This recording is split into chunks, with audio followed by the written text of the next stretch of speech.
Growing up in the 90s, there were a lot of programs about getting girls interested in science, and there still are today because we see a lack of women in science.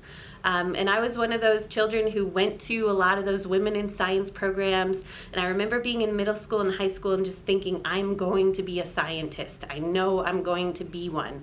I loved taking cell microbiology when I was in high school. I remember even breeding fruit flies. I remember taking genetics. I took a lot of really hard science courses, but I also took Shakespeare, and I also took mythology, and I also took things that really sparked my interest in writing.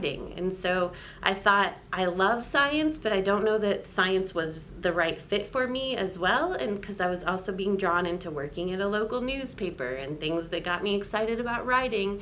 So when I went to college, I went all in on radio and television as my undergraduate major because I decided I like to talk to scientists, I like to take photos of scientists, and I couldn't narrow down just one scientific field that interested me. I'm fascinated with all of it. So science communication, radio and television, and broadcasting really became sort of my way I still get to talk to all the scientists and all the people out there. And I really became interested in journalism and storytelling, and then that led into social science at the graduate school level. So I didn't even really understand that journalism sort of is a social science. Storytelling is a social science. And so when I went to graduate school, all of that came together for me. And I realized not only do I still get to teach science communication, not only do I still get to do some of that myself, but now I get to do research on it. And social science is super cool because you get to research what people think about issues and what their behaviors are and some of the psychology of it and the dialogue and the communication.